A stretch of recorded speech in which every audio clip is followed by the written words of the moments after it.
pimp would be funnier, and he would like that more. Well, don't say the P word. Okay. I'll get banned for that. Let's see if oh, there we go. I've got the green light. What's up, guys? I know this is an interesting evening. Normally, I'm not on Sunday nights, but I have a few birth chart reads to catch up on, and I wanted to offer some spicy birth chart reads this evening. You get me in my glasses because my eyes are a little blurry. I've had an interesting migraine the last few days, but I have a dilemma. I have a question. So I'm going to put these on so I can actually read the comments. So actually Kay has a question. Can I start this? Yeah, have at it. Kay needs a Halloween costume idea. Okay? Kay's friend is going as a maid. Yeah. Kay's friend is going as a maid. What should Kay go as to match this maid costume? What should Kay go as? So Kay has this cute haircut, and I actually recommended James Dean. But of course I was told that wouldn't go well. A butler. Everybody's saying butler. It's gay, guys. So what about if I put Kay in a 3-piece suit? A knight, a duster, a frankenfurter. I don't know that Kay could wear that to school, but that would be awesome. A mop. A mop? You could be the mop. That's funny. Everybody's like a cool butler. Let's see. What else? I need help here. I need help. What else kind of recommendations would you guys have? A guy in a suit. That's what I thought too. You could be my maid. Both could be a maid. I could just... All right. Yeah, we're going to figure it out. We need ideas. So as I'm doing these birth chart reads, if you guys would like to help out and give me some ideas for what Kay could be for Halloween, that would be fantastic.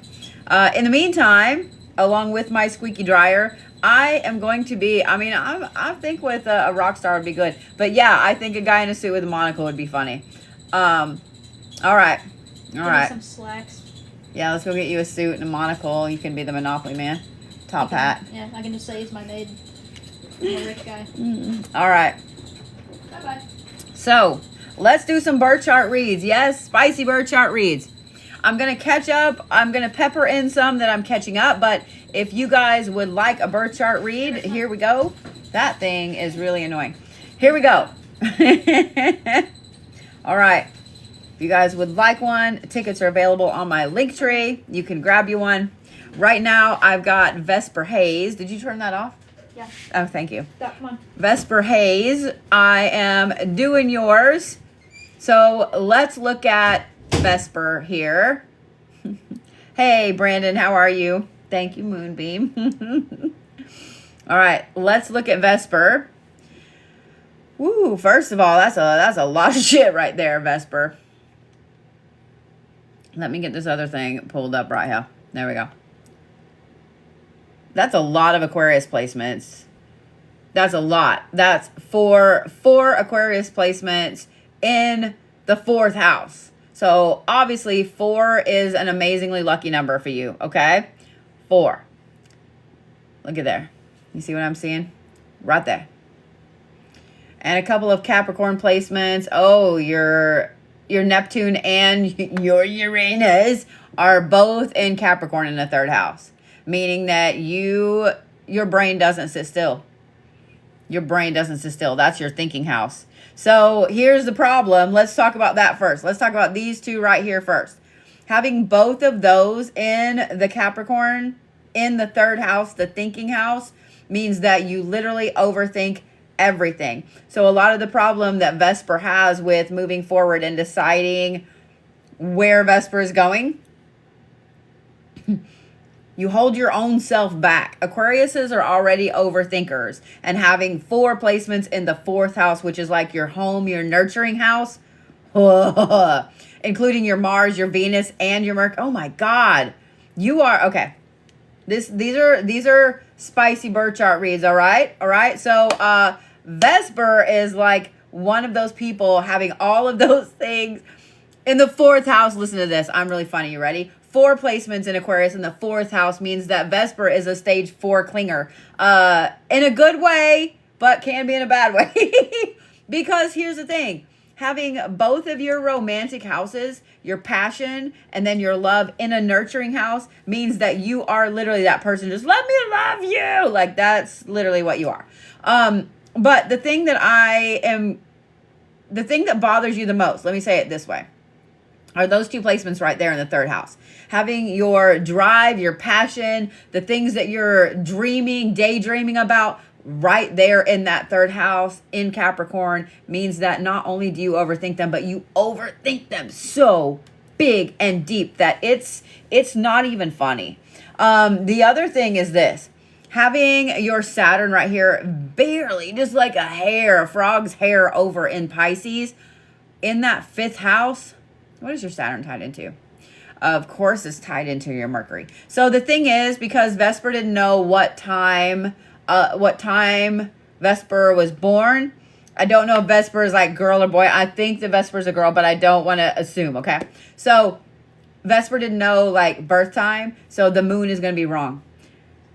This is more an event chart for the day that Vesper was born. So we can't really look at the moon placement just because, yeah. So we're not going to really do that. But it is tied in with your Pluto. Okay. All right. So having that in the 5th house, that's also your romance house. Meaning that, Vesper, you are just that person that wants to be loved so bad that it's like you want to be loved so bad you can't stand it. But at the same time, you fight over what you want to be loved, how you want to be loved. Does that make sense? Seeing all of these right here. I cannot even imagine 4 Aquarius placements. Your Jupiter being over here. Oh, God. Fuck. Your Jupiter is over here in your 1st house in fucking Scorpio. Meaning that you are so worried about how everybody else sees you. So you're too afraid to show a lot of emotion. So you will have that normal Aquarius thing where you're like, no. Like, I'm not showing emotion. I'm too cool to show emotion. But at the same time, you're worried about how people see you showing emotion. Oh, Vesper, honey. Like, you literally are the epitome of your own worst enemy. You are the epitome of your own worst enemy. I love you. Dude, Anna wins. Mr. Clean. I think that's fantastic. So is the pool boy. Dude, Anna, that's fantastic. My kid will love both of those. I gotta write that down. I gotta find a piece of paper. I gotta write it down. Hold down.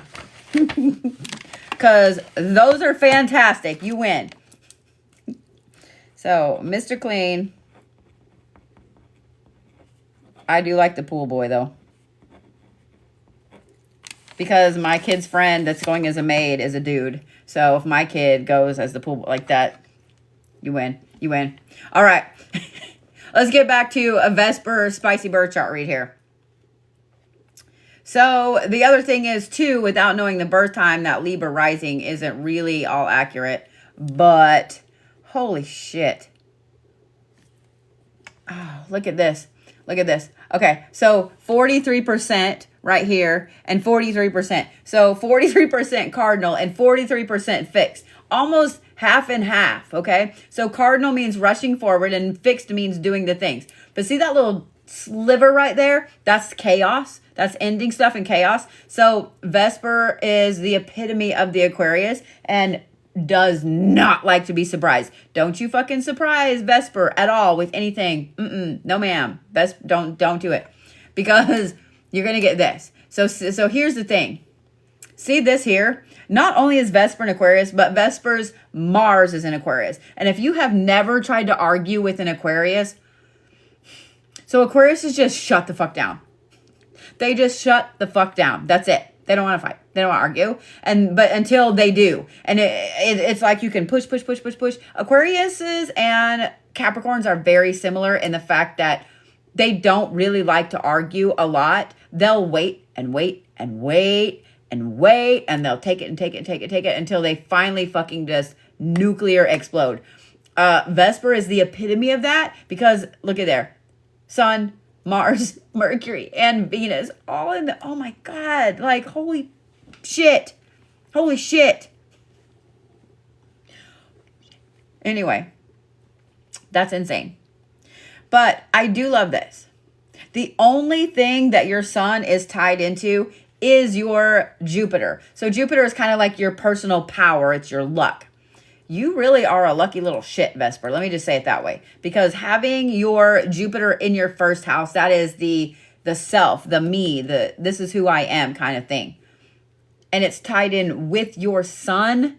That right there means that you're a lucky little shit. You're a lucky little shit. Having that in Scorpio, though, means you have to really be careful, because Scorpios are known to be a little emotional and a little wishy-washy. And you know it's true, Scorpios. And every one of you, Scorpio or not, you have known a Scorpio that is a liar, magnificent liar. You know exactly what I'm saying. Scorpios are known to stretch the truth, okay? But I'm not saying every one of you Scorpios is, so don't you get all upset, okay? But having your Jupiter in Scorpio tied directly in with that Aquarius sun, I don't think you realize how lucky you are. I don't think you realize how lucky you are. It's also tied in with your Venus. So you've probably had a slew of people throughout your life that would be perfect for you, okay? That would be absolutely perfect for you, because you're super fucking lucky. It's tied in with your sun, and it's tied in with your Venus, your love. It's also tied in up here with this. Look at this shit. That's your lot of spirit, which is tied in with your lot of fortune. Jeez, Vesper, I would bet this. Just by looking at what your lot of spirit and your lot of fortune is tied into, with your lot of spirit being tied into your Jupiter, you seem to just have so many perfect people just fall right across your lap. They do. Like this. But the thing is, you have those two things right there in Capricorn. So those two things right there mean that you overthink everything. I'm talking about like love relationships here. You overthink literally everything. And when you overthink everything, then you're like, well, you know, maybe that person isn't really good for me, or maybe this or this. So you talk yourself out of a lot of things, because being a Capricorn, I can tell you this is true. I have some inside knowledge on the Capricorn out of the back. But let me say this. A Capricorn overthinks everything. A Capricorn is always on the lookout for what risks are involved with something. They are looking for what is the least amount of risk with the most amount of gain. Like if you looked at like Wolf of Wall Street type of personality, that's Capricorn. That's a Capricorn. I'm just letting you know. I'm just letting you know there's a reason. I have like one of those hairs falling down back there, and I can feel it in the back of my neck, and I don't like it. So there's a reason that Capricorns are known as like the colder signs, because they don't look at things with their emotions. They look at things in a very logical aspect, except for my bangs, and I don't know where the fuck their mind is right now. But Capricorns look at stuff with such a logical aspect that it's really, really hard for them sometimes to see the emotion in things. Okay? But I am going to say this. Having that Jupiter placement in the first house tied in with so much, honey, you're a lucky little shit. So you're going to have to really fight overthinking all of that daydream aspect of yourself, because you daydream about things and then you get them. And then you're like, well, yeah, but like, what about like this? Like maybe I want this. So you are changing your mind too much, too fast all the time. You're going to have to really, really fight those two Capricorn placements right there, because everything else lines up fantastically for you to be able to manifest whatever you want. Like literally whatever you want. Yeah. There's a little X. Okay. So let's look at this real quick. But this right here is really pretty fucking funny, to be honest. Oh, and I love this. I'm not looking at the moon, okay? I'm not looking at the moon because I don't know Vesper's birth time, but the Saturn placement in the mutable signs means that karma does fuck with you a lot. So Vesper, I will say this, okay? That's just my foot on my chair, so don't think I'm farting on a live, okay? Don't you do it. But here's the thing. You having that Saturn right there in the mutable signs means that karma likes to fuck with you. So you get all these perfect people just like falling across your lap, and then karma's like, but guess what? They're married. Guess what? Like, there's something. You are the luckiest shit, but karma fucks with you a lot. Here's the thing. Look at all those things in your fixed signs.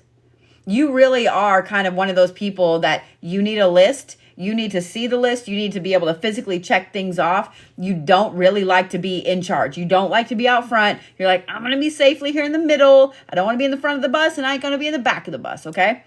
I just want to be safely in the middle. But here is the other thing. Let's talk about this over here, because your fire is little bitty microscopic. Looky there. In fact, just your descending, which isn't going to be right either because of the time. So you hardly have any fire. You hardly have any fire placements. And being so heavy on your air placements with all of those Aquarius placements means that you have problems with being driven, like driving yourself forward. And having those two Capricorn things that fight against each other. Holy shit, girl. Like, you literally are your own worst enemy. You are your own fucking worst enemy. So, here, let me give you some little insight, okay, Vesper? Being that you have those two Capricorn placements, being that you don't have any fire placements really, one of the best things that you can do here, and here's, seriously, this is going to sound stupid, but it's going to help. Literally light fires to shit. I mean, safely, okay? Safely. Burn things. And if it's too cold, if it's raining or whatever, you can get on YouTube, have the fire crackling in the background. You need something that connects you to that fire element, okay? It's the opposite of air. Fire and air go well together. Earth and water go well together. So if you have too heavy on that air placement, it sounds simple, it sounds stupid, guys, but how many of you earth people love water? How many of you earth signs love to be in water? And how many of you water signs love to be out in the forest? Think about it. Okay? Think about it. So, yeah, Vesper, listening to or being around fire is going to help you. It's a little bit tiny thing, but it's going to help you. I promise. Okay? Okay? So, yeah, see? I'm in Aries and I love water. Well, that's fire, though. Fire usually loves air. Fire usually loves, like, sunshiny days. Fire signs they love paying attention to the weather, because they love, if it's sunny, they love it. And if it's rainy, they love it. And if the wind's blowing, they love it. Like, they're all about that kind of stuff. So, yeah. Oh, yeah. All right, Vesper Poo. That's all you, sugar. Let me get here and let me see who's next on my list. I'm going to be peppering in, for those of you guys, because I saw someone say, like, I didn't get mine from before. I'm peppering in old ones with new ones. Okay? Just letting you guys know. So just listen and you will find yourself. Yes, these will be on YouTube. I'm not streaming live on YouTube right now, but they will be on YouTube tomorrow, okay? Because I found that it does really weird shit whenever I'm trying to dual live these, and then you can't see the birth chart part. And, like, that's the whole point of it, right? Okay. Lynn Ruiz, you are next. The good thing is you know that it was in the morning, so we're going to do this. We're going to try that. There we go. Now, here's the thing, Lynn. Because you just knew that it was in the morning, I just put in 8 a.m. because that's, pretty close to the center there. So your ascending, where it says Libra is your ascending. Where's your moon at? That is going to be off, and so is your moon, okay? Just letting you know. So over here, yes, you are a Libra, but that moon, these two right here are not going to be correct, okay? All right. So I will tell you guys this. I am going to have a running list. So all of those of you guys that are ordering today, I have a few that I'm going to be sprinkling in. I'm going to be doing a little bit of these tonight. And I thought I was going to have to drive to Guyman tomorrow, but I am not. Yay. So I'll be doing these tomorrow too. But here is the thing, okay? These will all be on YouTube. We will have everybody's times down so you can just look at the bottom. It will just be your first name, last initial. I won't put your whole name on there, okay? Don't stress, don't stress. All right. Miss Linda, you ready? You ready? I forgot how much I love doing these. I said for so long that I'm never going to be an astrologist. I don't want to get into astrology. Blah, blah, blah, blah. Well, the universe was like, look here, bitch, this is exactly what you're going to do. For those of you guys that don't know me, you've never watched me or whatever craziness my fucking hair is doing. Anyway, hi, I'm Bodhi. I actually have a lot of astrologers in my family. Believe it or not, it's really kind of interesting. I have a great uncle who everybody made fun of because he lived out in California and he was an astrologer for a long time. He had a lot of very high profile clients. So it's kind of interesting. All right. Linda. So Linda, here is one of the things. I'm going to get my other thing up here. Most of your placements are right here in your 11th and 12th houses. So your 12th house is like spiritual. It's karma. It's the dream house, how you want to transcend in this life. But it's also self-sabotage. So the thing is you're a Libra and your Libra is in your 12th house. So what's interesting about that is that you tend to self-sabotage. It's just normal. It's just normal for you to self-sabotage. In fact, sometimes you're probably not comfortable unless you're self-sabotaging. But the other thing I find interesting is you have 3 placements up there in, oh God, they're in Virgo. They're fucking in Virgo. No offense to you Virgos, but God, fucking Virgo. So you have 3 placements in Virgo. You have your Mercury. And if you've ever tried to argue with a Virgo, you know exactly what I'm talking about. So the thing about arguing with a Virgo, arguing with any earth sign is interesting because they're right. They're just right. Period. They're right. Unless you get one that's beyond the need to be right. God, what is up with this? I have old man hair going on. Fuck. Okay. An earth sign that loves to argue, an earth sign is right. Okay? But if you get an earth sign, a Virgo, a Capricorn, a Taurus that is beyond the need to be right, those ones are really dangerous because they just won't argue. They will walk the fuck away, will lock every fucking door, and then they will do everything in their power to prove you wrong without wordsing that you are wrong. So with Linda having her Mercury in the 11th house in Virgo, and the 11th house is all about like aspirations, goals. Linda is like Queen Petty. I'm just saying what I'm saying. As far as communication goes, if you argue with Linda and Linda knows that Linda is right, and being a Libra, here's the good thing about this, being a Libra, Libras are really about balance. I don't really know a lot of Libras that actually like to argue.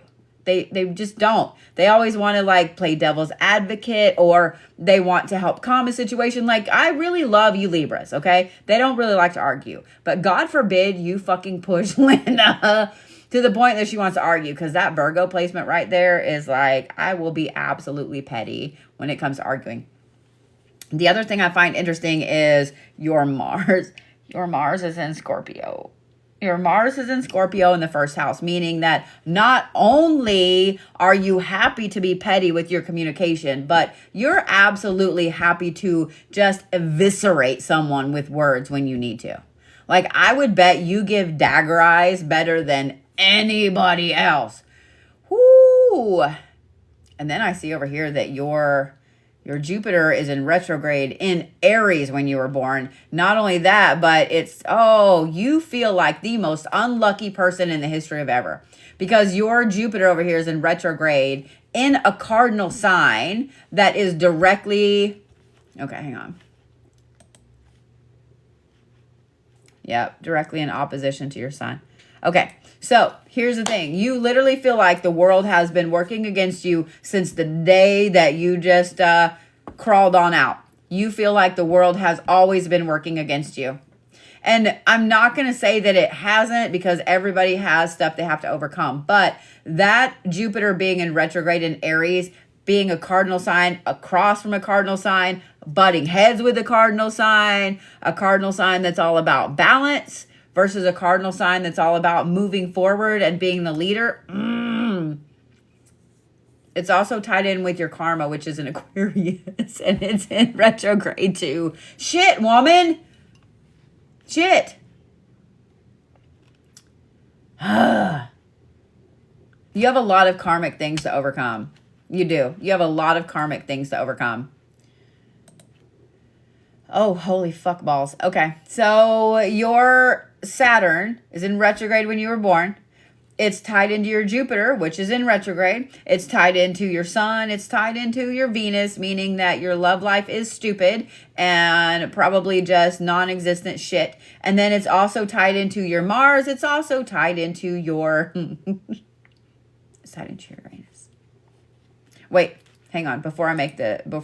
Oh, it's Neptune. I wanted to really make the Uranus jokes, but I couldn't really see it. Uranus. I just want to say it again. But it's tied into your daydreams.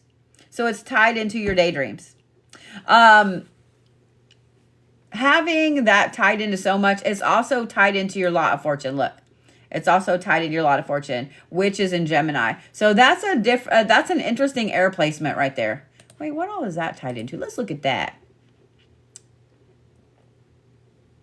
You have some weird ass... Girl, I don't know what you did in a past life, but why your lot of fortune is tied into your Saturn in retrograde and your Jupiter in retrograde. I don't know what you did in a past life, woman. I'm just saying. I'm just saying what I'm saying. The universe always takes care of everybody, but holy fuck, like, you have hit wall after wall after wall after wall, and eventually, like, when there's no wall, you make a wall. So you get so caught up in, well, I'm just going to hit the fucking wall anyway, that you make a wall. You make the own wall. You make your own wall. Words are not my friend sometimes. But look at all of that complicated cat's cradle yarn looking shit in there. Holy fuck. That's a lot. I would bet that you drive yourself bananas. The other thing too, having your Saturn down here in the 4th house in retrograde means that you've never really felt at home anywhere, because your Saturn, your 4th house is your nurturing house. So whenever your Saturn is in retrograde in that house, it means that you do not feel comfortable. You don't feel at home. You just feel like you never belong somewhere. And there is nothing in your 7th house, meaning that you don't really feel like you belong with anybody. And then having your Jupiter in your 6th house upside down, you've always had issues with how you feel you look to other people, and you aspire to be a different way, but you feel like you can't ever get there.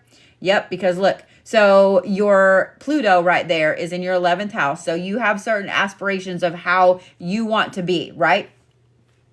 But the thing is, you have that Jupiter right there that it's tied into.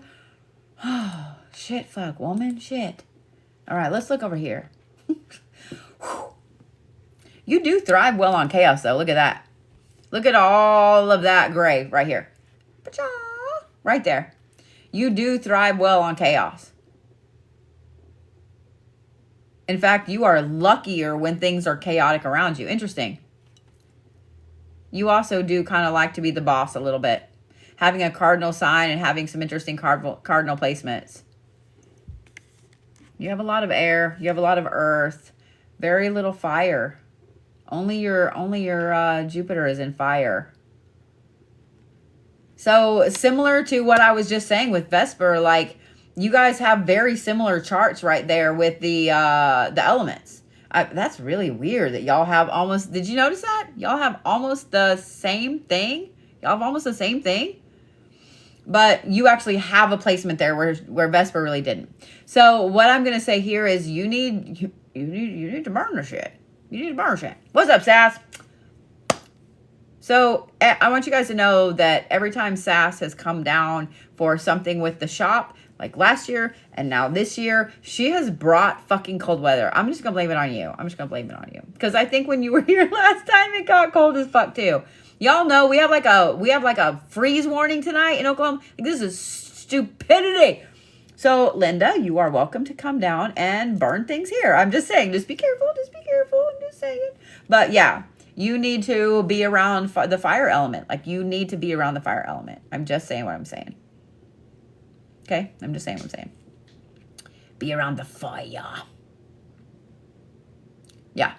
Any of you air signs, when you feel ungrounded, when you feel like you can't get your bearings straight, you need to do something that is the opposite. So you need to be looking at the fire element. So YouTube has like 12, 13 hour long things of just a campfire or a fireplace. That's fantastic for you, okay? Fire signs, listening to like wind, listening to rain, listening to storms, etc. Water signs, you need to have things around you that are green, that remind you of the earth. Earth signs, you need to be around water. See what I'm saying? See what I'm saying? You're scared of fire because you only have one fire placement.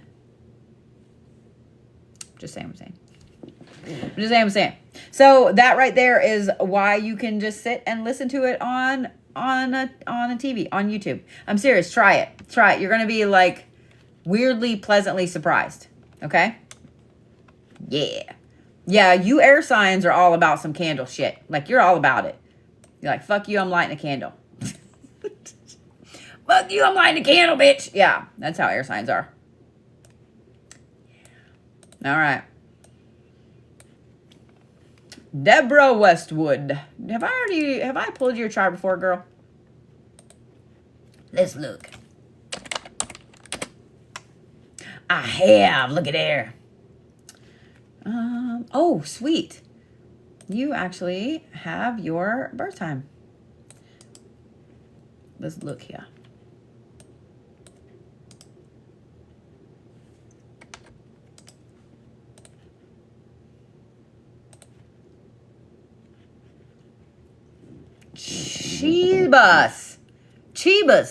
Chibas.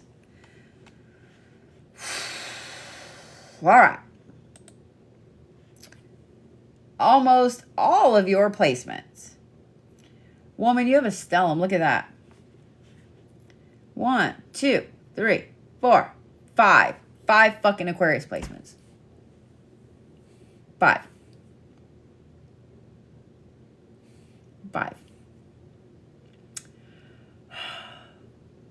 Holy fuck balls.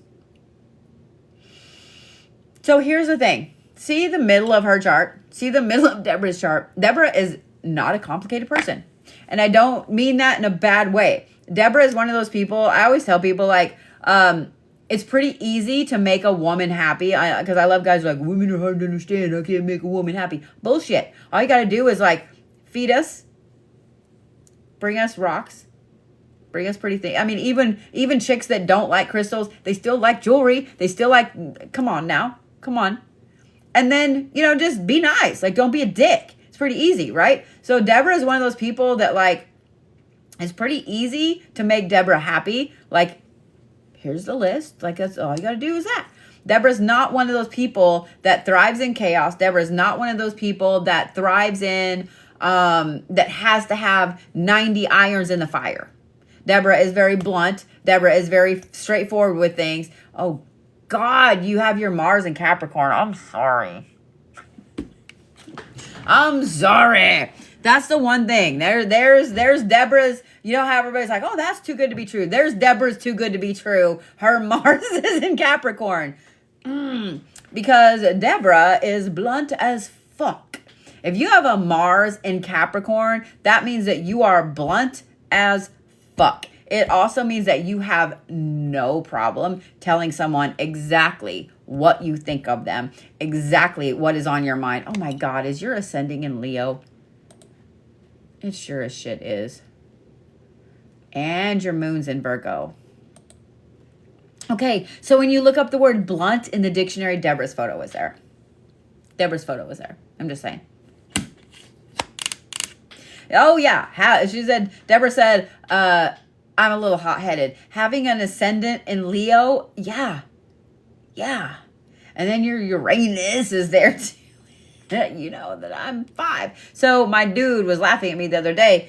He's laughed at me a few times, actually, and says that I'm 13. That I am 13.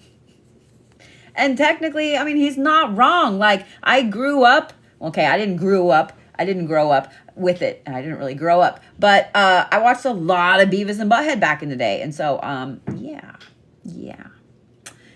I giggle at inappropriate things. I know I had to put the fire eyes on because I like those. All right, so back to Deborah, because Deborah is the epitome of bluntness. But having your moon over there in Virgo, oh my God, and it's in your second house. What is that tied into? Let's look. Okay, so, oh my God, it's tied into your Mars. Of course it's tied into your Mars. Because why wouldn't your anger, your passion, your drive be in Capricorn and not be tied into your moon, which is in Virgo, which is moody and overthinking everything? Girl. All right. You are also very, very territorial. Extremely territorial. So Capricorns in general are very, very territorial, but having your moon in Virgo in your second house, which is like this is mine, this is my house, you are so territorial. It's not even funny. It's not even funny. I would bet that you would give a Capricorn a run for their money with being territorial. It's really funny. I always joke with people about how territorial Capricorns are. Y'all have no idea. I come and I see somebody in my parking place at the shop and I am ready to burn the city down. Like, that is mine. No touchy. It's also a trauma response, but I have a lot of Capricorn placements. And maybe that's just an earth sign thing in general, but I know it's a bad Capricorn placement. And having a Virgo placement, But I digress. I do love this right here. Because with Deborah, seeing just a few lines there and having everything over there in that Aquarius, like, Deborah is the epitome of the Aquarius. And so what you see is absolutely what you get. That's it. What you see is what you get. And Deborah's a doer. Look at that shit. Deborah doesn't really want to be out front. She doesn't really want to be like the leader. She has no problem doing it, but she really doesn't want to be the leader and be out front. But see that 56% in that fixed sign.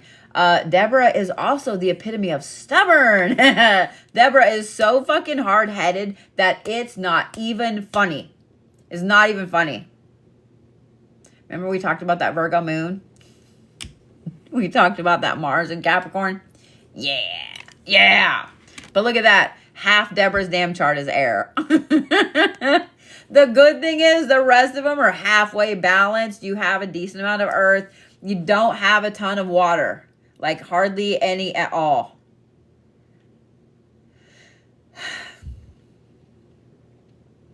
I mean, really, water and fire are your lowest ones. So I would say that water, you need to connect with water a lot more because you don't really have hardly anything in water. You just don't. So having water around you, listening to water, etc., it's going to help you emotionally. Not saying Aquariuses are cold. They're not as bad as Capricorns, but listen to some water, okay? What the hell? Why am I yawning already? Probably because I'm like, blah, blah, blah, blah. Anyway, listen to water. I love that you said you love soaking in the tub. Water is going to be your friend. It really is. It's going to be your friend. Fire is too. I mean, don't get me wrong, because your fire is little and it's the opposite of air. But I found this, like, people that have almost half their chart in one specific element like you do, I mean, literally almost half, I mean, almost, we're right at half your chart is air. It's usually pretty balanced, to be honest. It is. I've seen people that like half their chart is earth, and you would think that they would be so grounded it's not even funny. But no, they're usually pretty fucking balanced, pretty grounded. But having just a teeny tiny bit of water means that you get too stuck in that intellectual, logical drive, move forward, stubbornness, and not enough with the water aspect. Okay. So I would say, here's what I would say, Deb, actually, if you don't mind having noise when you sleep, I would just put on some waves, some rain, something like that as like white noise to help you sleep. Yeah. You attract fireman, men that are in fire elements because you don't have any water. That's why. You don't have any water. You also are half air. So yeah, they're going to like moth to a flame. Literally. Or flame to the moth. I don't know. Yeah, flame to the moth.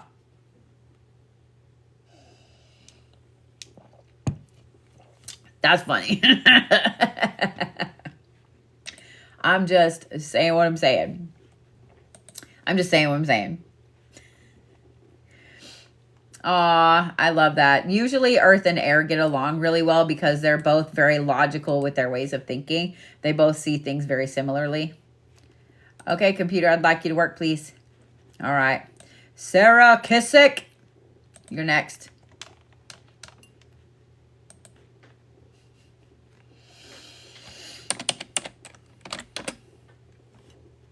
I have not done one for you.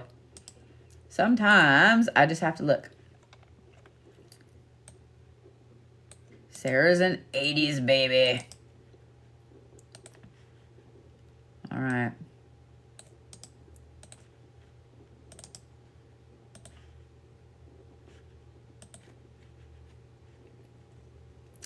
Yep, I can see where you would draw in all kinds of people that have fire placements in any kind of relationship, friends, etc. So yeah. Alrighty. Sarah Kissick. Let me do the check-in thing. Ka-cha.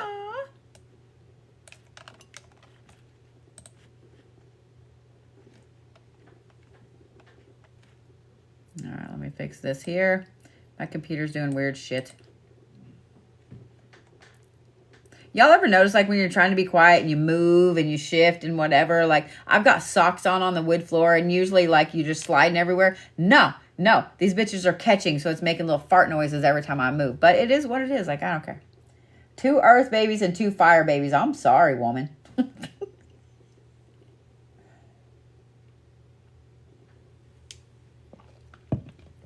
All right. Hey, Jonesy, if I don't get to you today, then I will get to you in the morning. So, yes. I got you. You on my list. All right. Sarah Kissick. Let's look at Sarah. All right. What is up? What's up with all the air signs? Look at this shit. Look. 5 Libra placements. 5. A Scorpio with 5 Libra placements. Holy shit.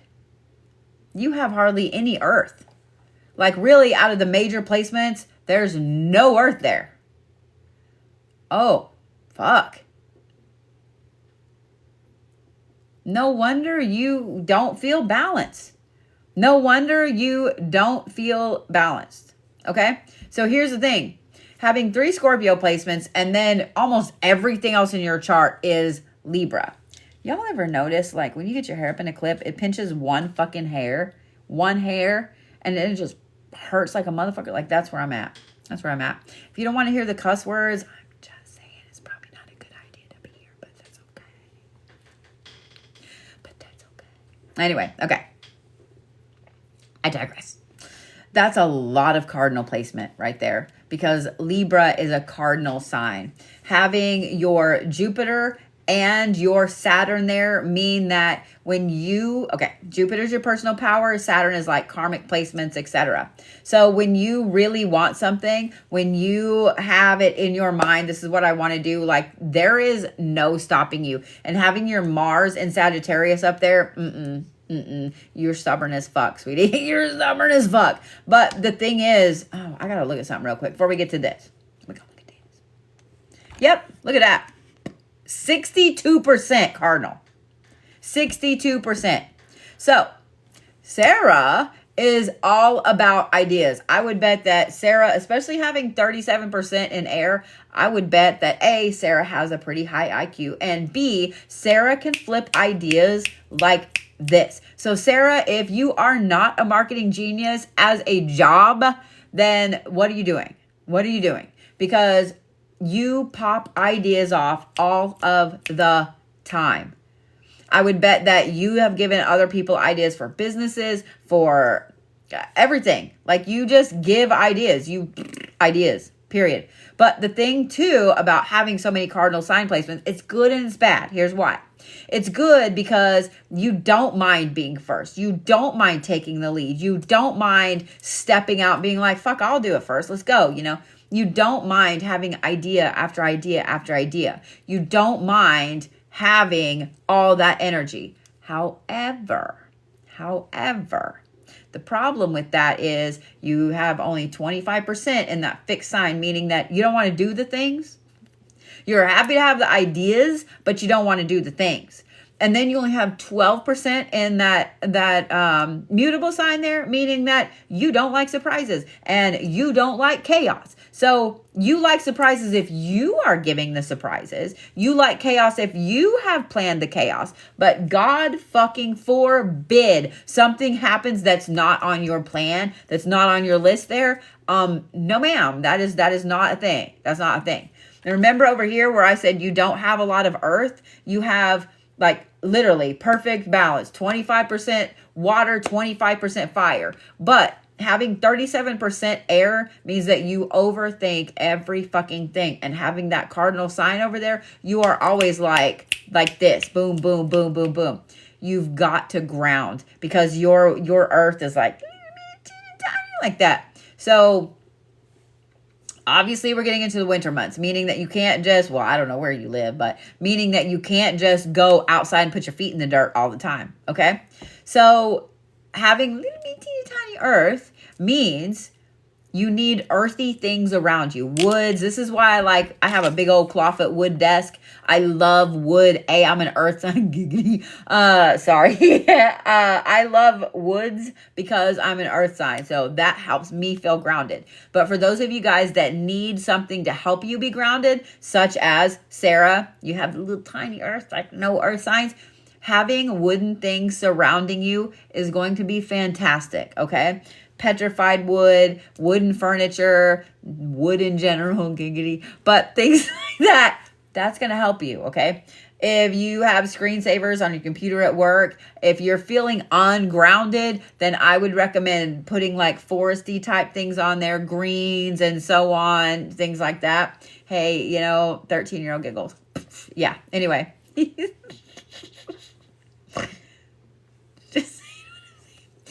Just say what I'm saying. Anyway, you need to surround yourself with earthy type things. Your fire is perfectly balanced. Your water, perfectly balanced. Like a perfectly balanced elemental chart on here would be 25% in all four. Okay. So the fact that your air is a little bit bigger and your earth is smaller, I keep wanting to make wood jokes and I'm going to try not to, but we all know it's going to happen again. Just like the Uranus jokes, they're all going to happen. You're welcome. And I'm not sorry. So you need to be grounding. You need to be grounding, period. Even if you have a black thumb and you can't keep a plant alive, fake plants are going to be great. I'm just saying what I'm saying. All right, let's get back to your actual chart. Let's look at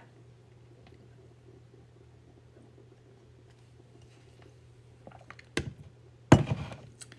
So Sarah's not a super complicated person either. Having all of those Libra placements, even though you're a Scorpio, means that you really do need balance. In fact, I would bet I would bet that you actually feel more like a Libra than you do a Scorpio, to be honest, because having five Scorpio placements, words, having 5 Aries placements, God, having 5 Libra placements. My brain is a dick. Having 5 Libra placements means that you identify, like when you read through what each sign is known for and what each sign has, I would bet my buttocks that you look at the Libra and you go, yeah, that's kind of more how I am. You're not a normal Scorpio. You're not. Excuse the fuck out of me. Anytime you have 5 placements, anytime you have a stellium like that, it's going to majorly affect who you are. Okay? So you are not a normal Scorpio. In fact, I would bet when people find out you're a Scorpio, they're like, really? Are you sure? I would bet that you've had that comment more than once, that you just don't feel like a Scorpio. But you do kind of have the over emotional, like immediate response would want to be over emotional, but having your moon in that Libra means that you get angry like that, but then it's like, you just get kind of right back down. You know what I mean? Like you don't stress about it too much.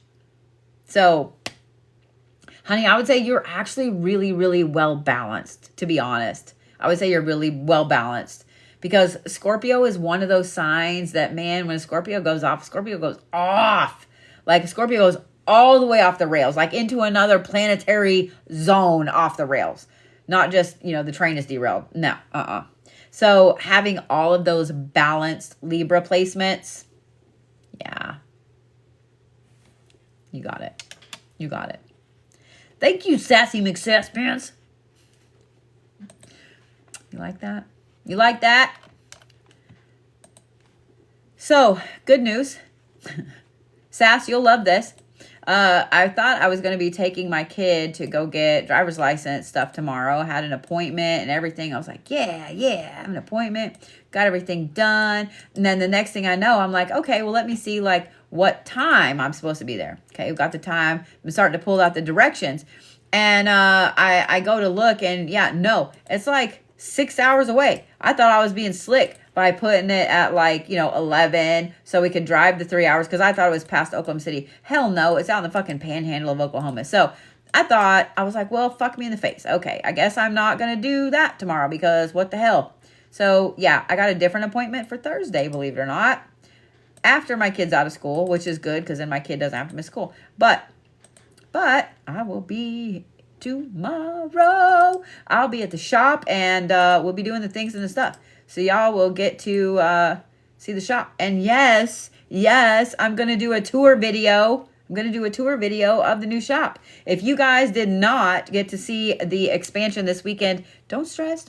I got you. I'll do a little tour. We'll do a little tour. Yeah. Yes? The answer is yes. All right. And are you ready? I cannot pronounce your last name. I will murder it. So, I'm not going to do that. Not going to do that. But, yes. Yes, I will do some more on the witch's wall tomorrow. I will. I'm only going to be doing the witch's wall until midnight on Halloween. Maybe 12:01. Maybe. I don't know. It just depends. Just saying. But yes. We'll do some more on the witch's wall tomorrow. And I'll see if I can't get caught up. And by the way, those of you guys that have bricks that you're waiting on me to sign you a brick, Leatherface signed some brick. Leatherface signed a brick. So did Adam. So did August Moon. So those of you guys that are going to be signing bricks, you're going to be signed right there with those guys. I'm just saying what I'm saying. And if you didn't get a Leatherface signed photo, I got you. He happened to leave a whole bunch at the shop. So, did you also know that the current Leatherface was in Buffy the Vampire Slayer back in the day? Did you? Bet you didn't. Just saying. And this weekend I have Pinhead at the shop. Not Doug Bradley. I am not that cool. But I have Paul Taylor, who is Pinhead in Hellraiser Judgment. So, yeah. And I don't know about y'all, but like, I loved 80s horror movies. I loved them. I still love them. And now I know a lot of some of the older horror actors. Pinhead scared the fuck out of me as a kid. I don't know why. Not really Pinhead. It was the other ones with Pinhead. Pinhead didn't really scare the crap out of me. It was the other ones. Hellraiser scared the crap out of me. Okay, anyway. Back to Anne. Hey, Miss Melanie.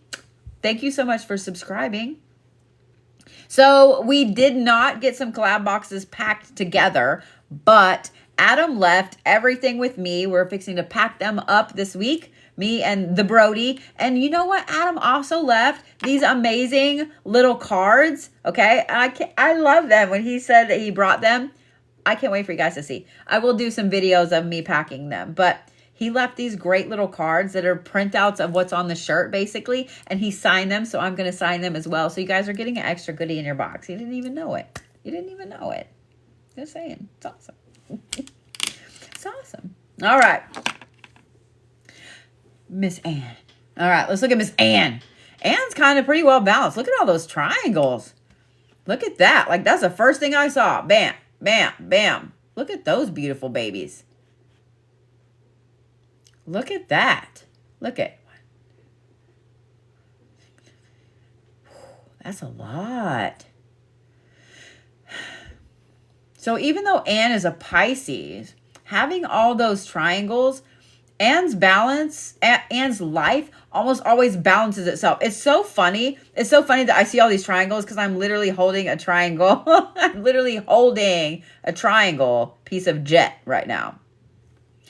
When I got some jet into the shop, this one was in there. I was like, ooh, hi, you going home with me. So it's funny that I'm seeing all of those triangles in her chart and I'm literally holding one. And that's fantastic. So here's the thing. No matter what happens in Anne's life, something always rights itself.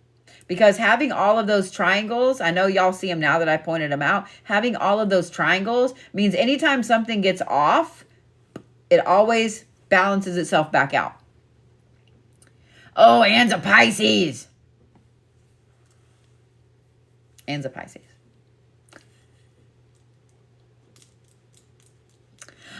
Well.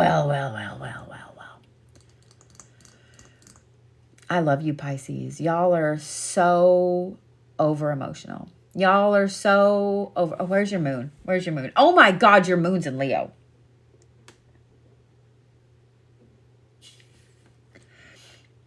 So, Anne, how many people or you have self-diagnosed you as having ADHD or something like that? Because being a Pisces and having your moon in Leo mean that you are like crazy up or crazy down or crazy sideways or whatever. Like you really have a hard time regulating your emotions. Pisces is a really intense, strong water sign. It's a very, very intense, strong water sign. And Leo is like the epitome of the drama. You Leos know I'm right. And any of you guys that have been around Leos, raised Leos, are married to a Leo, whatever. You know I'm right. Leos are like the epitome. They are the drama. Leos are the drama. But Pisces is a very intense emotional sign. They're a very intense emotional sign.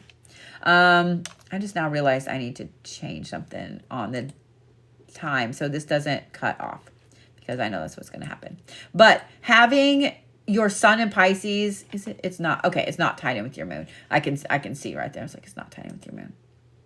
But I do love this. Look at that. Your moon is tied in with, oh, you are one of those people that you eviscerate with your words because your moon is in Leo and it's tied in with your Aquarius Mercury. Now, Mercury was in retrograde whenever you were born. So the good thing is that means that, oh, well, let me change that shit.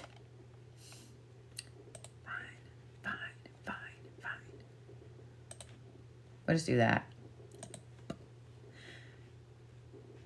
Sorry, I knew that it was going to end up like screwing up something, and I was trying to not have it do the screwing up thing. So, yeah. All right. Back to Miss Ann.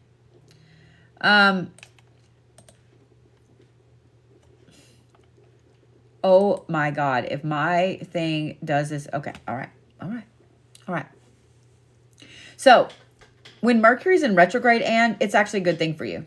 Mercury retrograde is a good thing for you. If you were born under a Mercury retrograde, like this is just, I know other astrologers are like that as well. However, or they believe that as well. However, I've seen it like I was born under a Mercury retrograde, and Mercury retrogrades are usually phenomenal for me. They're usually amazing. You know how I always say like words are hard. They don't want to work very well for me. Usually under retrograde, it's fantastic. I also am really lucky under Mercury retrograde too. But the fact is what the fuck, dude? Okay, anyway. The fact is your moon is tied in with your Mercury.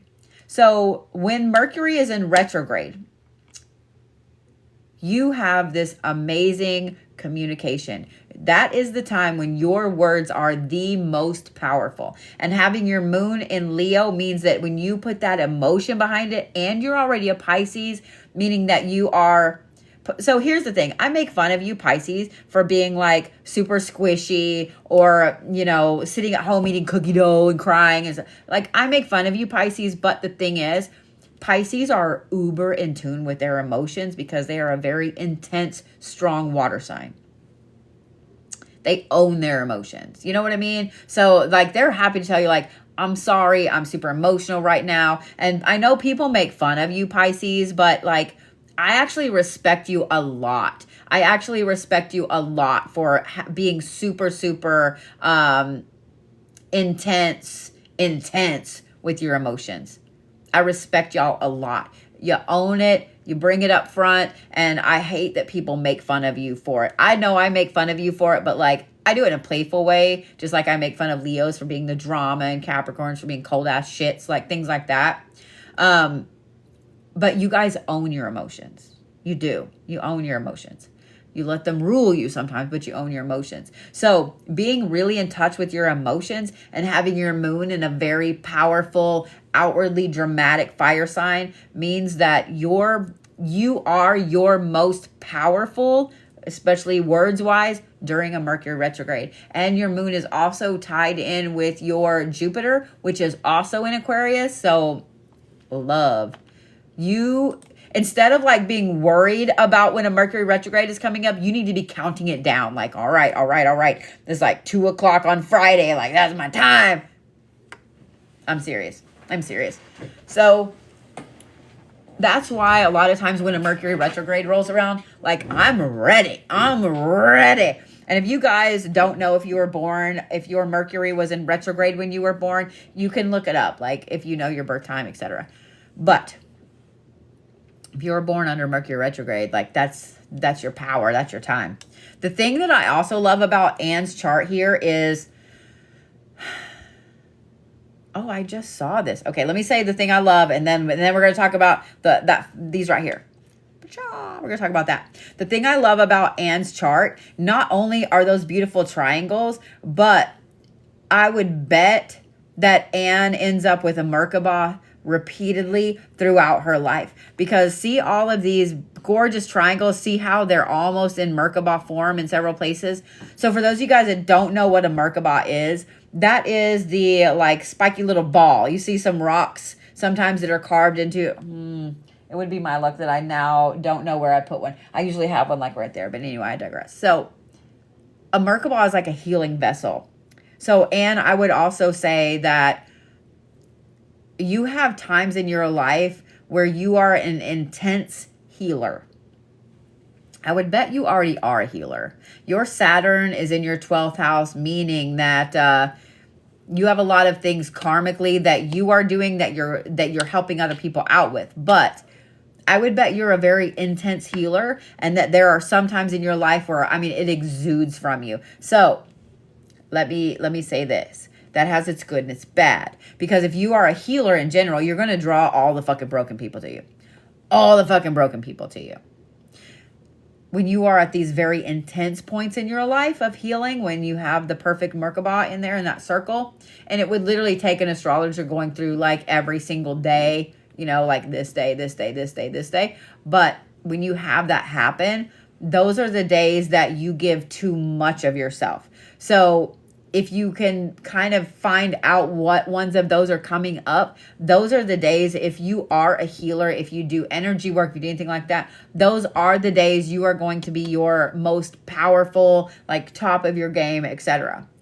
So now let's talk about those two things in the 4th house down there, specifically the Pluto. So Pluto, both of these two are in retrograde when you were born, but Pluto being in Libra in your 4th house means that you do not give a fuck what anyone thinks about who you love, your nurturing aspect. And as a Pisces, you super, super own that as well. So if you have a relationship with somebody, whether it's friendship, it's love, it's whatever,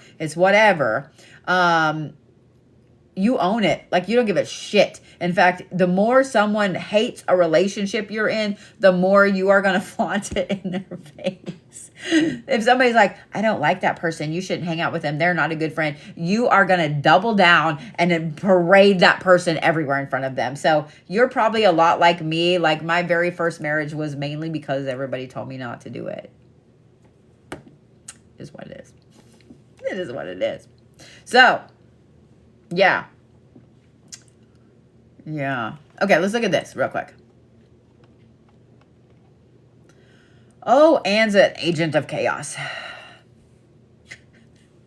Anne is an agent of chaos. Look at that. All the chaos. All the chaos. And being a Pisces, yes, all the chaos. So here's what's funny. Anne is that Pisces that like starts the chaos, then gets upset about the chaos, but also thrives in the chaos. But also like thrives in the chaos. But this right here, 50% water. 50% water. Cheeses and all the crackers. What earth you got? You don't even really have an earth placement. You really don't.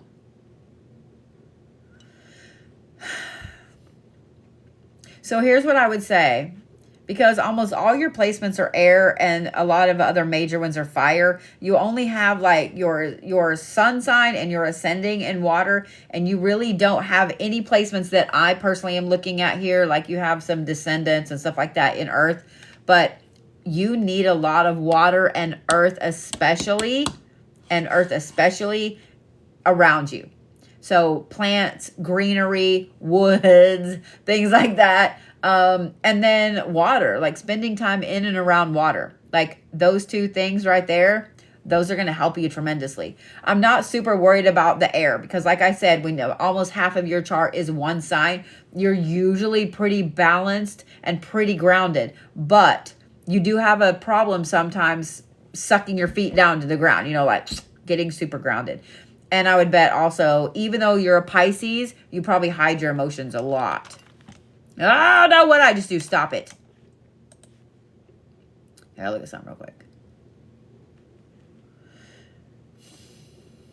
Well, your Mars being in Gemini, that probably... I know I was laughing a little bit about your moon being in Leo and you being a Pisces and how emotional that makes you. Having your Mars in Gemini balances that back out. Okay? Balances that back out. So, not the worst Pisces I've ever met, Anne. Not the worst. All right. How was that? Pretty close? Pretty close? Let's see if I've already got Lisa in here. No, I don't. Lisa Club. Lisa gets a brand new squeaky clean chart. Not like they get dirty. I don't know why I say a brand new squeaky clean chart, because it's really not like they get dirty. I mean, you got an old chart sitting here.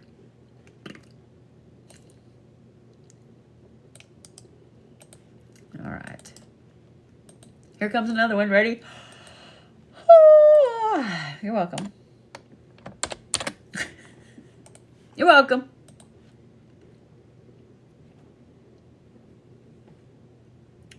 Well, interesting. I always get interested when I see somebody with a lot of placements up here, especially in like the 12th through the 9th, 8th, 9th house, because a lot of that is like where you are in the world. The bottom, okay, so 1 through 6 is like your personal houses. 7 through 12 are your interpersonal, like out in the world. So, oh, look at you with your little lucky node of fortune, a lot of fortune being down there in the 4th house in Pisces. Well, that's some bullshit, though, because it's tied into your Saturn, which is in retrograde in Taurus in your 6th house. Meaning that you've always been lucky when it comes to family, friends, love. You've always been lucky in those nurturing aspects, like having the right people around you at the right time. But having it tied in with your Saturn in retrograde in Taurus means that you get fucked with a lot. I would bet that you've had a lot of people, like, stolen from you. Does that make sense? This is Lisa Clapp. So when yeah, I would bet. So you know how when you really love somebody, like, and you have this big crush on somebody or whatever in school or at any time, and then it's like you just barely start talking to them. You finally get up the courage to start talking to them and so on. And then somebody swoops in and grabs them. Like, that's exactly it. So I would bet more than one time in Lisa's life, she's been like, you know what? Fuck that. Fuck this. So, oh, and you're a Leo. Of course you've said fuck this repeatedly.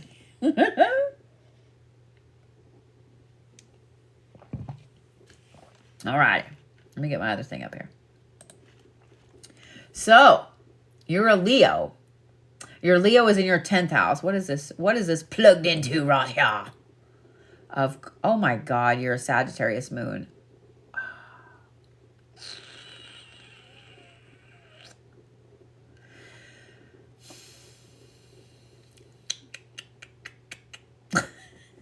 I don't mean that. I do mean that. I don't mean that. The 10th house is all about achievement, career. So you are like super mega fucking driven. And the funny thing is too, is like the 2nd house is like your material girl house. So you are all about the Benjamins. Like there is no other way around it. There's no other way around it. No other way around it. I'm going to yawn again. Here it comes. Okay. I don't know how I'm yawning, except for the fact that I'm doing this, like flapping my face. Because I actually slept a long time this morning. I slept a long time this morning. It was so nice. Because everybody was super sweet and they got like Ubered or lifted to the airport instead of making me get up at like 4 or 5 o'clock in the morning and take them. So Adam was very sweet for that. August was very sweet for that. And Mark was very sweet for that. So yeah, so I slept in. I didn't get out of bed till like 11. But to be honest, I was drained.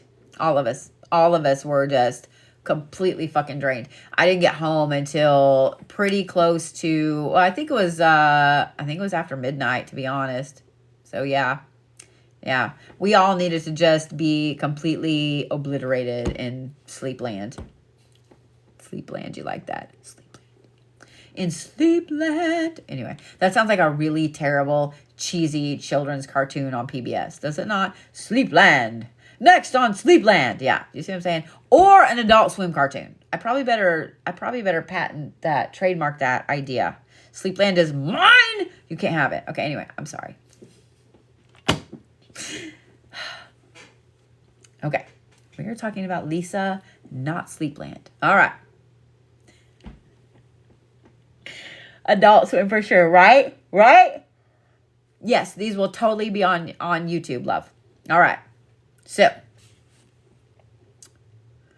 being that, man, I'm actually really impressed with Lisa's sun being there in the 10th house and moon being in the 2nd house. Like, don't fuck with Lisa's money. Don't fuck with Lisa's money. Oh, God. And her Mercury is in Virgo in the 11th house. Yeah, don't fuck with Lisa's money. Don't do it. Just don't do it. I'm going to look at something real quick. I do find it really interesting that your Venus is in Cancer. You are an absolute squishy mech fucking squisherson. You really are. But the thing is, like, you're squishy in an interesting way. So having a Venus in Cancer means that you're super squishy, like super, super lovey, lovey, lovey, lovey, lovey. You know what I mean? But having it in your 9th house is pretty interesting because your 9th house is actually all about like philosophy, education, religion. So you are squishy to the people that can stimulate that aspect of you. Do you know what I'm saying? So if they can stimulate your brain, if they can hold a good conversation, if they can, hey, Eric, thank you so much. That one always looks really weird on me. It's so funny. If they can stimulate a conversation about philosophical topics that you like, that's it. That's all they wrote. That's all anybody wrote. You are in like Flynn. Yeah. So if somebody really wants to win your heart, they need to come at you with things that you are interested in. Yeah. Yeah. I love that this is like a big arrow. Look at it. It's a big arrow right here for your Mercury. You're very intense with your words. As long as you're very intentional, words are not my friend tonight. Intentional and intense with it. Look, it's tied in there with your Saturn. It's tied in with your moon. Yeah. That's interesting. Okay. Hang on. Ooh, look at you. That's decently well balanced. So here's the thing. The reason I say that that's decently well balanced is this. Only 25% of you is a cardinal sign, meaning moving forward. That's a perfect amount of that leadership, drive, push, ideas, etc. And then you have almost half of your chart is fixed, meaning you have no problem having the idea, then jumping in and doing the shit. You also thrive good in chaos. Like you're pretty well balanced when it comes to those 3 things. Kay, did you holler at me? That was the weirdest thing. I swear that I heard Kay come to them and go, Mom. Weird. Thank you, Lori. So Lisa's pretty well balanced. Look at this too. The best balance we've seen tonight. 25, 31, and 18. That's pretty fucking balanced.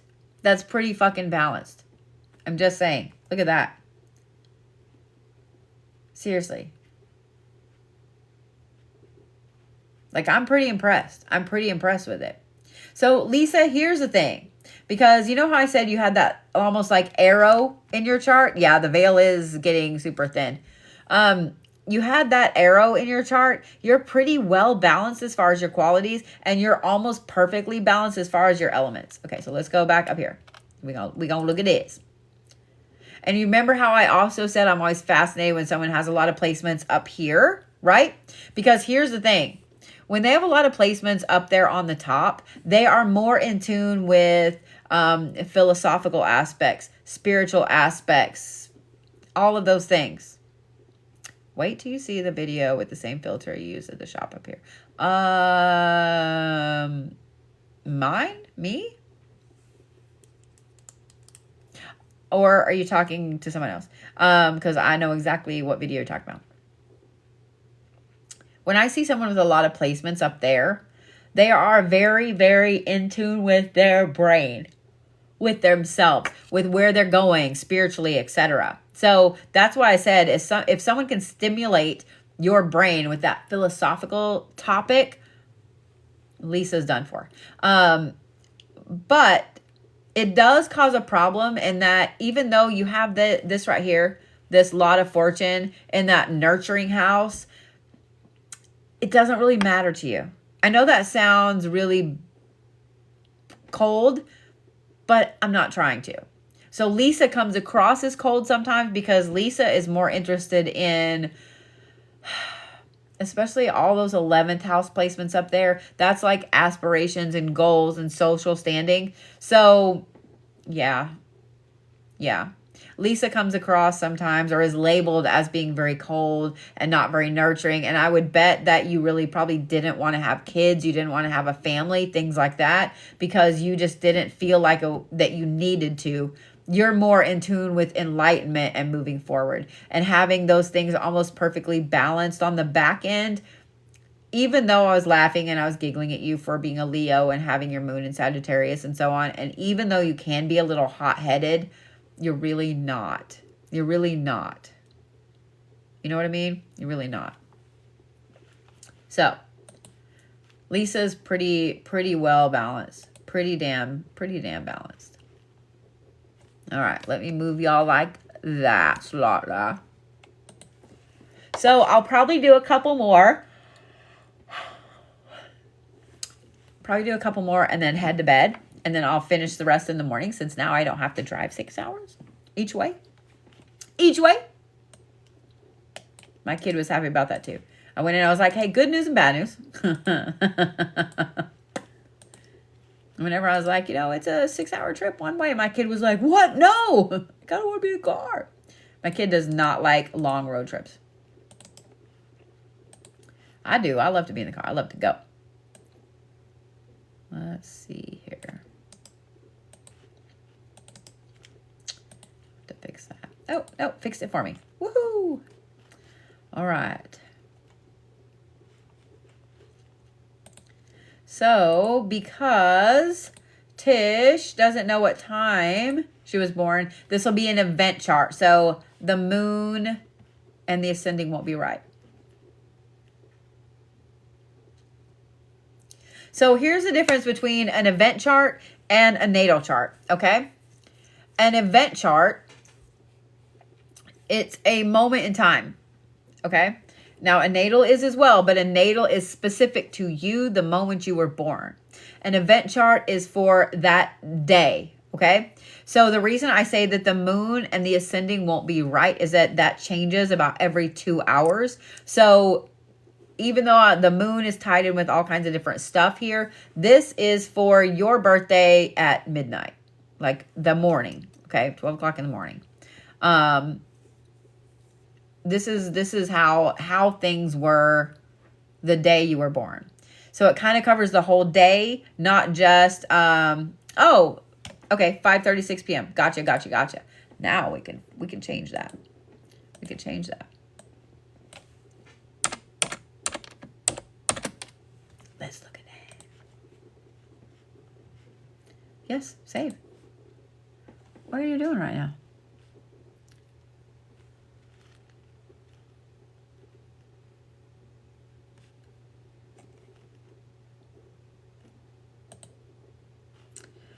Oh my gosh, why are you doing this? Let's try that. Ugh, it literally made me put the 2 little dots in the time. What the fuck, man?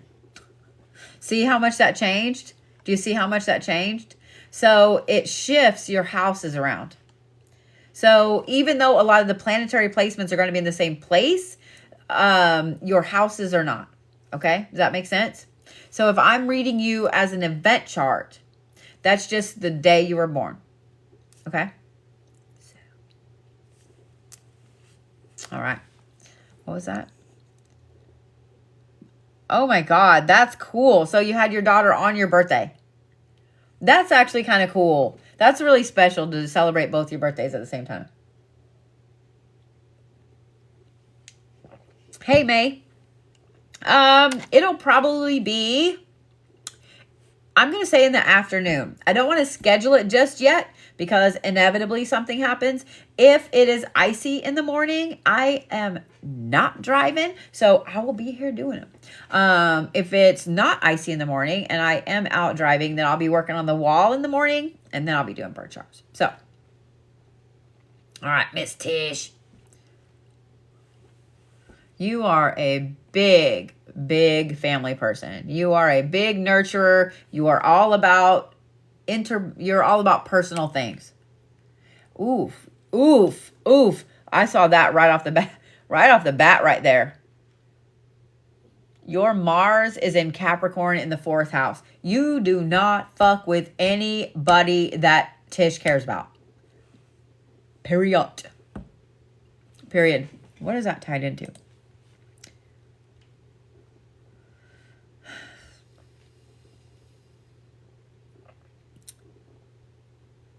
I love that it's tied into your Saturn, to be honest. I love that it's tied, look at here, it's tied into your Pluto, which is in Virgo. It's tied into your Saturn, which is in Taurus. You are super, super fucking grounded when it comes to home, family, etc. So when you are at home, when you're in your safe space, when you're around people, the people that are your home, does that make sense? That's when you are the most powerful. I also like that it's tied into your lot of fortune. Right there. Right there. But yeah, don't fuck with anything or anybody that Tish loves. Oh, you're a Pisces too? What? And your moon's in Scorpio? Sorry. I'm sorry. I couldn't help but giggle. Being a Pisces and that being in your 7th house, then having your moon in your like material girl house in Scorpio, I would bet that so I had this problem for a long time. I had to break myself of it. And you're an emotional shopper. Like, you're an emotional shopper. Buying things, even if it's just like food or something little, like if you could go every time you're super, super upset and just buy pick out all these specific kind of jelly beans and come home with a bag of like 300 jelly beans that took you 3 hours to pick, you would be mega happy. You would be mega happy. But yeah, you're definitely an emotional shopper. I do find this interesting right here. I'm going to yawn again. Here we go. I find it interesting because of this. So Pluto is all about how you feel about yourself, how you feel about how you look and so on. Yours is in your 1st house, which is the self. This is you. So it's also in retrograde when you were born. When Pluto is in retrograde in our chart, that means that we either don't care how we look or we kind of have a problem with how we look. We feel like we're never good enough. Being in your 1st house, it's also tied in with your sun, isn't it? You are so hard on yourself with how you look, it's not even funny. I would bet that I have this problem. A lot of you are going to identify with this. I would bet that you are that person that you change clothes like 90 times. You may probably 80% of those times end up in the same outfit you picked, but you never ever feel like you're good enough. And so you just kind of have to like put it in there and not say anything about it. I would bet you're really good at stuffing it down. And with that being in Virgo too, like, oh my God, you overthink everything there is to think about yourself, especially because that's tied in with your sun and you're a Pisces.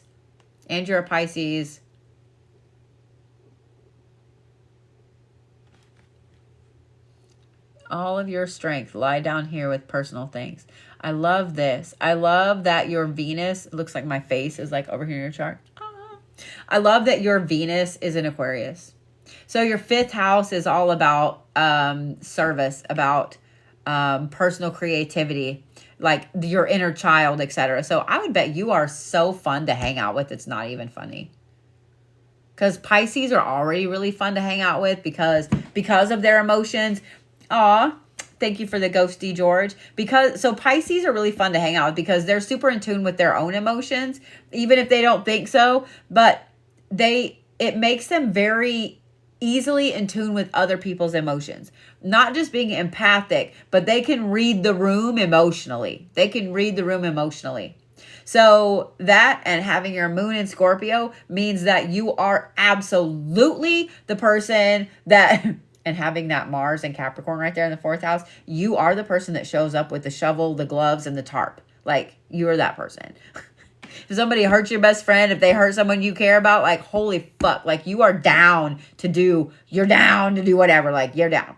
But what I love is that your Venus is over there in your 5th house, meaning that you're just the sweetest, most fun person to be around if you care about that person. Like, if you don't care about that person, that Mars and Capricorn, holy fuck balls. But yeah, I would bet you are just so much fun to hang around. I would bet you are. So, like, girls' night, you are the one that wants to do all the crazy fun shit. You're that one. I would bet you've gotten in some trouble a few times. I'm just saying. I'm just saying what I'm saying. All right, let's look at this real quick. Oh my God. Look at that. Look at that. And, not Anne, excuse me, Tish. Tish is an agent of chaos. So, I think it's actually really, really interesting. We're going to talk about this first, and then we're going to talk about the elements. I think it's really interesting that the majority of your elements over there are earth. However, you have 50% is a mutable sign. You need chaos. You need chaos. Like you do. Having that 50% over there, you are happy when you're overwhelmed. You are happy when you have too much to do. You are happy when things around you are intense, crazy, etc. I would bet like during the holidays when everybody's like gifting and all this shit's going on and driving here and driving there, that's your happy time. Like you like that. You like having so much going on that you like can't handle yourself. But what I do love too is you have just enough of that cardinal. You just don't have a lot of fixed, meaning that you don't really want to sit down and do the work. Like you want to start things. You are like the epitome of ADHD. In the dictionary, ADHD has Tish's picture. Even though I don't think you have it, it's just you need constant change. You are not happy at a stupid little desk job unless you have something different to do every single like 30 minutes. Unless you can get up and move around. Like you need things. You need to do things. What I love about over here, that's pretty well balanced. I mean, to be honest, it's pretty well balanced. And having like your big two in water, your sun and your moon both being in water, to only have 18% water, that kind of balances that out. Hey, kitty mama. Oh my God, 10 months. Thank you, thank you, thank you, thank you. Having only 18% in water, I mean, you're really pretty well balanced. You're pretty well balanced. Having that 18% and then having the majority of your signs over there in Earth, you're pretty balanced. That also makes you fun to hang out with because you're pretty grounded. Even though you're like, let's go do this stupid shit. You know, you're also kind of responsible a little bit with the adult aspect of it. Not all the way responsible because I see all of that right there. So you're not all the way responsible, but you're pretty damn balanced. Like you're pretty damn balanced. You have a good head on your shoulders. You're really in tune with your emotions and you're grounded enough to not let them take control of you. Your anger is in Capricorn. I mean, which is actually a really good thing. It's actually a really good thing because that Capricorn aspect helps to balance the emotions down. So even though you're an agent of chaos completely, you're pretty damn balanced, woman. Like you're pretty balanced. You're pretty balanced. You love, I mean, from this right here, like you like complicated things. I just love you right back, Mimi. You like complicated things. I would bet that you like things like logic puzzles. You like things that have a lot of steps to them. You like things that you just like chaotic things. You like complicated things. So if someone that wants to win your heart, they need to come at you with like an intense conversation that really, really makes you think. That really makes you think. Thank you for letting me read your chart. Seriously, that's pretty fun. I like seeing all the balance, the balancey balance. All right. So it is now after 10 o'clock here. Being that I do not have to drive. Oh, your family says you thrive on chaos. Yeah, I believe that. I believe that. Being that it's after 10 o'clock here and my ass has to get up early and get the kiddo to school. Oh, hey, Lisa. I got some. I did. Yes. And being that I no longer have to drive to the Panhandle of Oklahoma tomorrow, I will be on here doing all of these special short reads. All of these are going to be on YouTube, okay? So don't stress. So these right here will be on YouTube tomorrow. And we will have the times written down for you guys. So, yeah. I'm going to get off here and go to bed. And I will see you guys tomorrow for the remainder of Spicy Bird Short Reads 101. Maybe I need to teach that class. Spicy Bird Short Reads. Hey, Eric. Let me find out tomorrow.